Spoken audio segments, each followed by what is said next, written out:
तेलंगाना के वजीर आला रेवंत रेड्डी ने जुमेरात को जमियत उलमा तेलंगाना के मशावरती इजलास में शिरकत की। इस दौरान उन्होंने कहा कि बीजेपी ने माजी में कहा था कि अगर तेलंगाना में इक़्तिदार में आएंगे तो अक़लियतों के लिए रिजर्वेशन ख़त्म कर देंगे। रेवंत रेड्डी ने बीजेपी को चैलेंज दिया कि वो रियासत में हुकूमत बनाकर दिखा दे। सीएम रेवंत ने मजीद बताया कि उन्होंने सुप्रीम कोर्ट के साबिक़ जज जस्टिस सुदर्शन रेड्डी से नफरत अंगेज़ तकरीर के खिलाफ तजवीज़ करदा कानून की तैयारी में मदद तलब की है। वज़ीर आला ने यह भी कहा कि मुस्लिम कम्युनिटी के लिए 4% रिजर्वेशन को मुस्तक़िल बनाने के लिए दुरुस्त मरदमशुमारी के दस्तावेज़ात सुप्रीम कोर्ट में जमा कराए गए।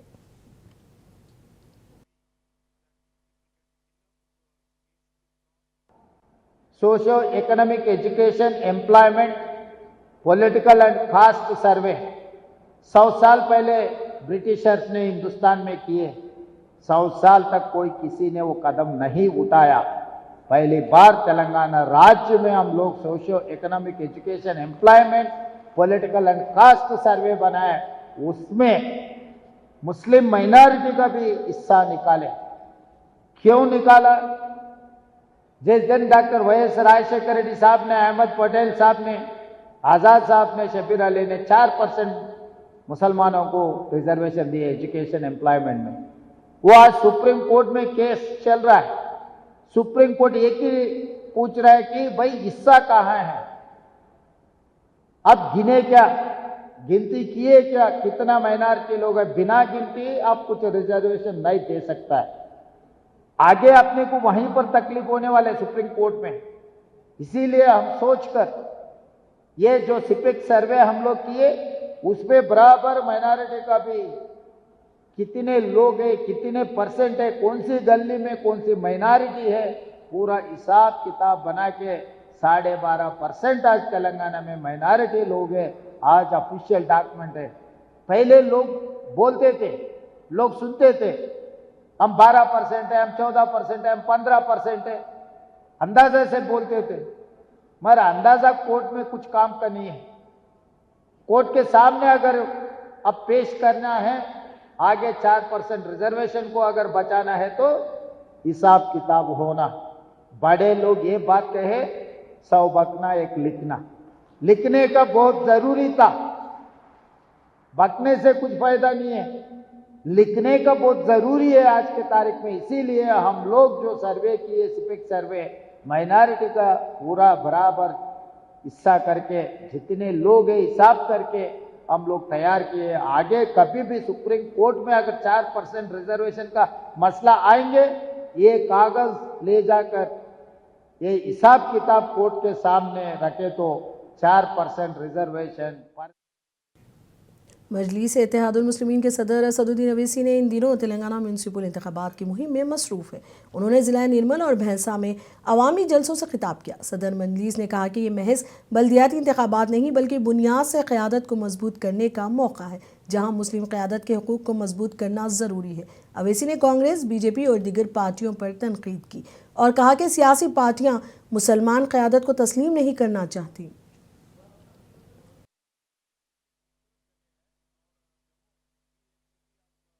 आप अपने वोट को ज़ाय होने से बचाइए।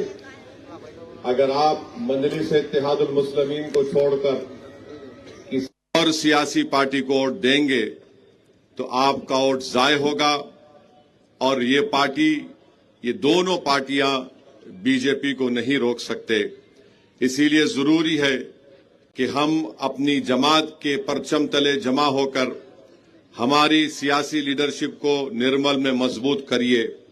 और याद रखिए मेरी इस बात को कि जिन उम्मीदवारों के नाम मैंने आपके सामने अभी पढ़े हैं, ये मजलिस के उम्मीदवार हैं, मगर उम्मीदवार तो असल आप हैं।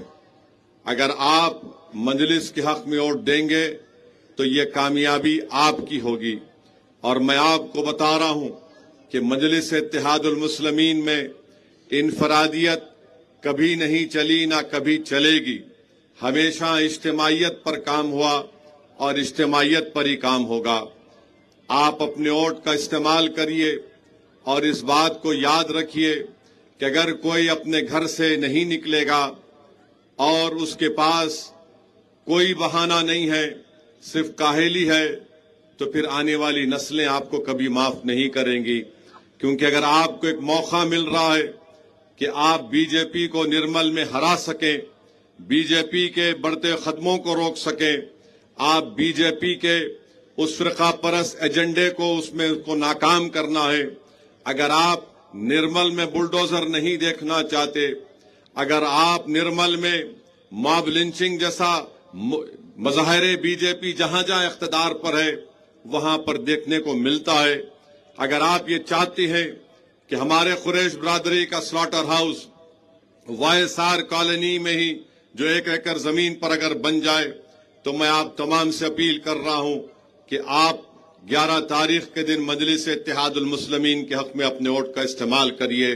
अगर आप चाहते हैं कि ये हमारे कुरैश बिरादरी के लोग जिनका कारोबार ही खुद एक ही है, अगर हम उनको उससे महरूम नहीं करना चाहते, क्योंकि ये दिल फरेब बातें की जाती हैं कि फुला मुकाम पर आपको जमीन दी जाएगी, जहां पर जमीन बताई गई है वहां पर मुकामी गांव के लोग उस पर एतराज कर रहे हैं। आप अपने बैरिस्टर अवैसी ने भैंसा में खिताब के दौरान कहा कि कांग्रेस और बीजेपी के सियासी ताल्लुकात मंजर आम पर लाए जाएंगे। उन्होंने बल्दी चुनाव में दोनों पार्टियों की साजबाज पर तंज करते हुए मोहब्बत की कहानी करार दिया। बास जगह पे तो बीजेपी कांग्रेस मिलके एमआईएम से लड़ रहे हैं। वार्ड नंबर 15 में यहां पर अपना कैंडिडेट बीजेपी विड्रॉ कर लेती है और बोलती है कि कांग्रेस के कैंडिडेट को वोट दे दो। वार्ड नंबर 22 में एमआईएम के कैंडिडेट को रोकने के लिए वहां पर अपना कैंडिडेट, वार्ड नंबर 26 में भी बीजेपी अपना कैंडिडेट विड्रॉ कर लिए। वार्ड नंबर 24, 25, 26 में बीजेपी अपना कैंडिडेट उठा लिए और उनको बोल रहे इंडिपेंडेंट का साथ दो। अब मैं ये एआईएमआईएम के सदर असदुद्दीन अवैसी ने यूनिवर्सिटी ग्रांट्स कमीशन के कवायद पर भी बात की और कहा कि ये कवायद दरअसल तालीमी इदारों में इम्तियाज की रोकथाम के लिए बनाए गए थे, मगर सुप्रीम कोर्ट ने उन्हें मुअत्तल कर दिया है और हुकूमत ने वाज़ेह जवाब नहीं दिया।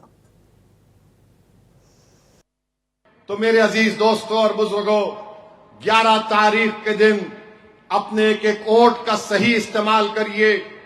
जहां पतंग का निशान दिखा वहां पर ठप्पा मारिए, अपने इत्तेहाद को बचाइए, उसको मजबूत करिए। और ये लोग जो आए हैं ये सिर्फ कोशिश कर रहे हैं, इंशाअल्लाह ताला अल्लाह इनको शिकस्त देगा। मुझे पूरा यकीन है आप पर कि आप यहां पर भारी अक्सरियत से पूरे मजलिस के अराकीन बल्दिया को कामयाब करेंगे। और मुझे जानकर बड़ी खुशी हुई कि 3 ऐसे वार्ड हैं ओपन कैटेगरी के हैं, खवातीन के लिए महफूज हैं। यहां पर मजलिस ने हमारी दलित बहनों को यहां से उम्मीदवार बनाया है।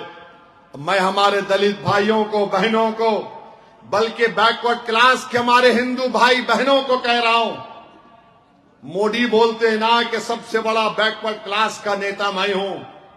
यूजीसी के रेगुलेशन बनाए गए कि किसी यूनिवर्सिटी कॉलेज में भेदभाव नहीं होगा, अकलियतों से, बैकवर्ड क्लास से, दलित से, आदिवासी से।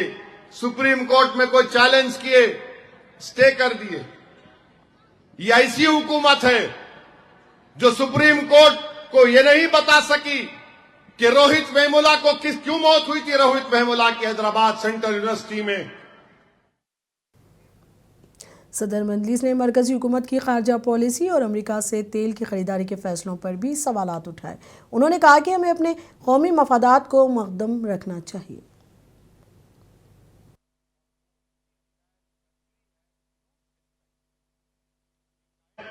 मेरे भाई, ये मैं आरएसएस बीजेपी के लोगों से पूछना चाह रहा हूं। ट्रंप हमको बोलता है, वो गोरी चमड़ी वाला, कि भारत ऑयल तेल किससे खरीदेगा। ट्रंप बोल दिया मोदी को, रशिया से मत खरीदो। मोदी बोल दिया, यस सर। ट्रम्प बोल दिया वेनेजुएला से खरीदो, ओके सर। चाइना ने 80% हथियार वो जालिम पाकिस्तान को दिया। अब मोदी बोल रहे चाइना को रेड कारपेट आओ, पैसा लगाओ।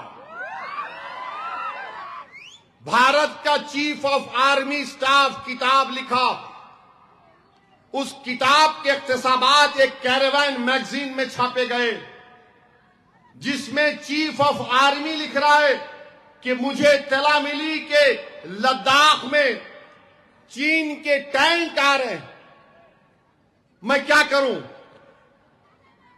मोदी को बोले, डिफेंस मिनिस्टर को बोले, एनएसए को बोले, जितने बड़े बड़े लोग पूरों को बोले, अरे आ गए, आ रहे हैं। तो मोदी की तरफ से क्या जवाब आया? जो उचित है वही करो। हाँ बोलो, यहां बड़े डराते हमारे को। अबे वहां पे क्या हुआ? मोदी जी बोले जो उचित है वो करो। ये क्या बात हुई? ये क्या बात हुई बताओ आप? जो उचित है वो करो। आंध्र प्रदेश के वजीर आला चंद्रबाबू नायडू ने मरकजी वजीर ट्रांसपोर्ट नितिन गडकरी का शुक्रिया अदा किया। उन्होंने कहा कि रियासत में नेशनल हाईवेज के नेटवर्क को बेहतर बनाने में मरकजी हुकूमत का मुसलसिल ताउन काबिल सिताइश है।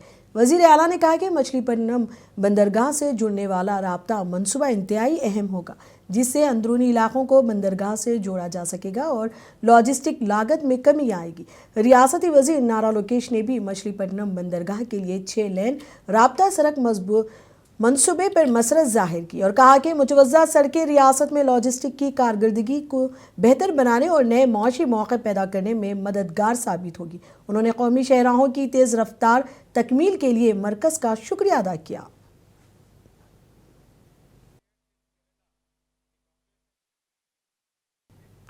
गुंटूर से खबर है। आंध्र प्रदेश के वजीर आला चंद्रबाबू नायडू ने अमरावती में पानी से मुतालिक मुनक़िदा एक अहम प्रोग्राम में शिरकत की। जल प्रगति जल सारथी सिंचाई संघों भागीदारी इसका उन्वान था। इस दौरान सीएम नायडू ने आबी सारिफीन की तंजीमों से खिताब किया। वजीर आला ने इस मौके पर ज़राअत में इस्तेमाल होने वाले ड्रोन्स और रिमोट कंट्रोल के जरिए चलने वाले ज़राई मोटरों का मुआयना किया और जदीद टेक्नोलॉजी के इस्तेमाल पर जोर दिया। इस प्रोग्राम में रियासती वुज़रा एन रामानायडू दुर्गेश, बीजेपी के रियासती सदर माधो और मुकामी एमएलए श्रवण कुमार भी मौजूद थे।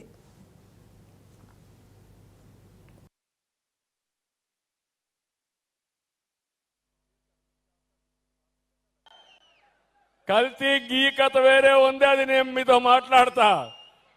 మీరందరూ ఒకటే గుర్తుపెట్టుకోవాలి, 1924 కల్తీ గీ జరిగింది, అవునా కాదా అని మిమ్మల్ని అడుగుతున్నా.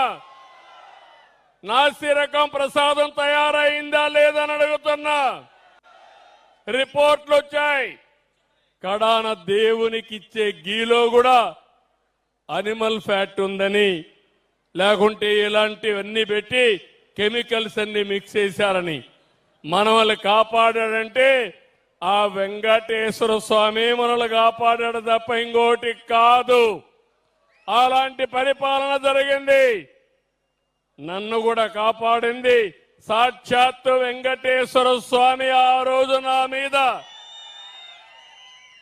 దాడి జరిగితే అలాంటి అపచారాన్ని మనం అందరం కూడా క్షమిస్తామా తమ్ముళ్ళు అని మిమ్మల్ని అడుగుతున్నా.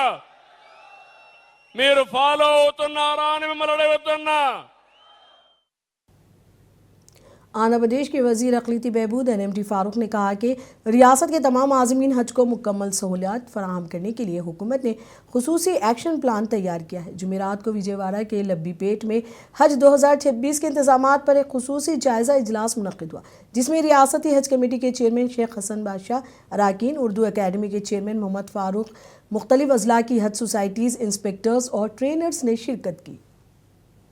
आज़मीन हज और कराम जो हज की तैयारी में लगे हुए हैं, उनको आंध्र प्रदेश स्टेट हज कमेटी के तरफ से मेडिकल टेस्ट, स्क्रीनिंग टेस्ट और वैक्सीनेशन का मरहला जो है इसको इस मरहले में जो है कार्रवाई शुरू करनी है। तो medical screening and vaccination programme के लिए हमारे पास वक्त बिल्कुल कम है। वक्त की किल्लत की वजह से जितने भी हमारे डिस्ट्रिक्ट हज सोसाइटीज़ हैं और state Haj inspector, trainers and Andhra Pradesh state Haj committee के मेंबरान हजरात के साथ एक क्लस्टर बनाया गया। हर डिस्ट्रिक्ट के लिए एक क्लस्टर रहता है और वो क्लस्टर में 5 मेंबर्स की जो कमेटी रहती है, वो कमेटी पूरे आज़मीन हज यानी अज़ला के एक ज़िला के एक जो है क्लस्टर रहता, वो क्लस्टर में 5 मेंबर्स रहते। वो 5 मेंबर्स भी वो ज़िला से जितने भी आज़मीन हज हुज्जाज कराम हज के सफ़र के लिए रवाना होंगे, उनकी देखभाल और उनका ख्याल यानी उनके शहर से आबा वो शहर से लेकर सऊदी यानी मक्का मुकरमा और मदीना मुनव्वरा को वो हज के दौरान जो भी सफ़र रहता उसके बाद से लेके फिर अपने घरों को लौट आने तक पूरे जिम्मेदारी जो है ये 5 मेंबर्स की जो है कमेटी लिएगी इंशाल्लाह। आंध्र प्रदेश कांग्रेस कमेटी की सदर वाईएस शर्मिला आज मुत्तहिदा चित्तूर का दौरा कर रही हैं। जुमेरात को अनहमद ज़िले के मदनपल्ली और पुंगनूरू में उन्होंने अवामी जलसों से खिताब किया और मनरेगा के तहफ़्फ़ुज़ के लिए जारी यात्रा में शिरकत की। इस मौके पर शर्मिला ने इल्ज़ाम लगाया कि मरकज़ और रियासत दोनों मनरेगा स्कीम और महात्मा गांधी के नाम को कमज़ोर करने की कोशिशें कर रहे हैं। उन्होंने कहा कि नए कानून के निफाज से मजदूरों को नुकसान पहुँच रहा है, इसीलिए कांग्रेस पार्टी मुल्क भर में एहतजाज कर रही है।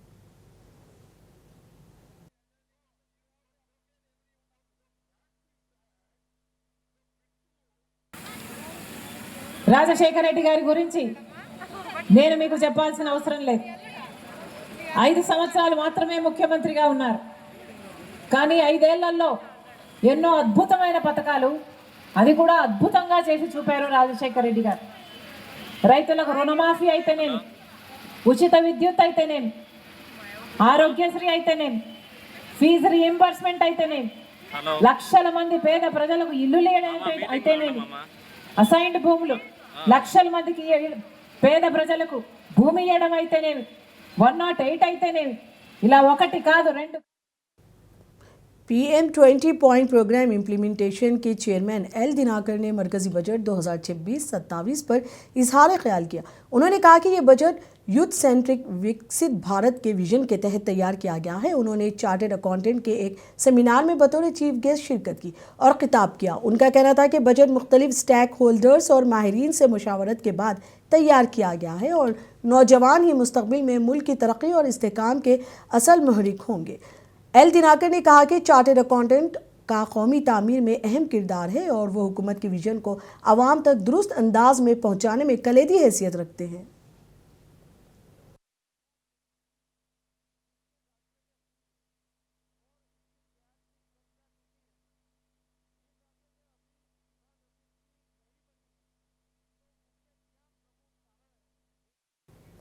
विशाखापट्टनम से खबर है। Andhra Pradesh anti corruption bureau ने रिटायरमेंट के 1 महीने बाद पंचायती राज महकमा के साबिक सुपरिटेंडिंग इंजीनियर के श्रीनिवास राव के खिलाफ कार्रवाई की।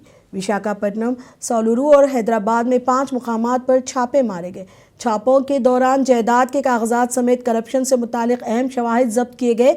ACB के मुताबिक श्रीनिवास राव के पास गैर कानूनी तौर पर 3 रिहायशी प्लॉट्स, 2 फ्लैट्स, 18.57 सेंट ज़राई ज़मीन, 61.87 लाख रुपए नकद, तकरीबन 2.5 किलो सोना, 20.3 किलो चांदी, एक होंडाई कार, एक मोटरसाइकिल और कीमती घरेलू सामान बरामद हुआ है।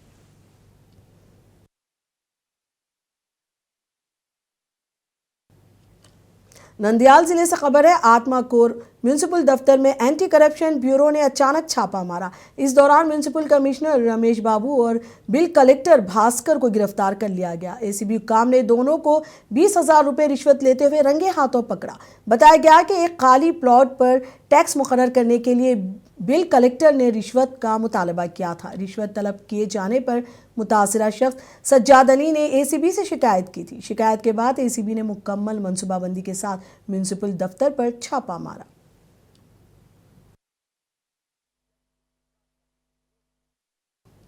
विजयवाड़ा सरकारी मेडिकल कॉलेज की 26 साल पोस्ट ग्रेजुएट मेडिकल तलबा दीपिका की पुरअसरार हालत में मौत हो गई।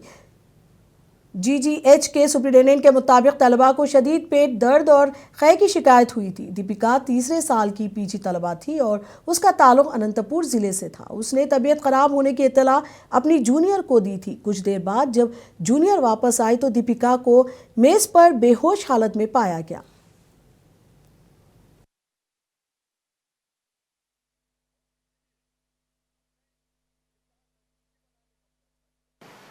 జూనియర్ పీజీ ఏమో తర్వాత వేరే వేరే డిపార్ట్మెంట్స్ నుంచి క్యానులా పెట్టేది లేకపోతే ట్యూబ్ గురించి వాటి గురించి కాల్స్ రాగానే ఆ కాల్స్ అటెండ్ అవ్వడానికి వెళ్ళారు. అరౌండ్ 110 ఆ ప్రాంతంలో. ఇదంతా నేను చెప్పేది ఏంటంటే ఆ జూనియర్ పీజీ చెప్పినటువంటి ఆమె ఇచ్చినటువంటి స్టేట్మెంట్ ప్రకారం నేను మీకు కూడా చెప్తున్నాను.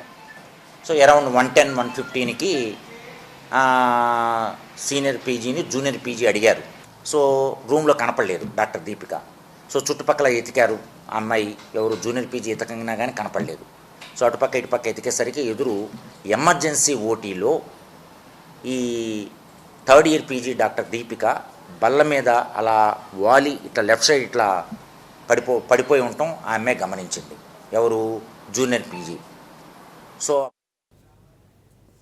आंध्रा तेलंगाना न्यूज़ में अब तक के लिए इतना ही। मुझे दीजिए इजाज़त। आदाब।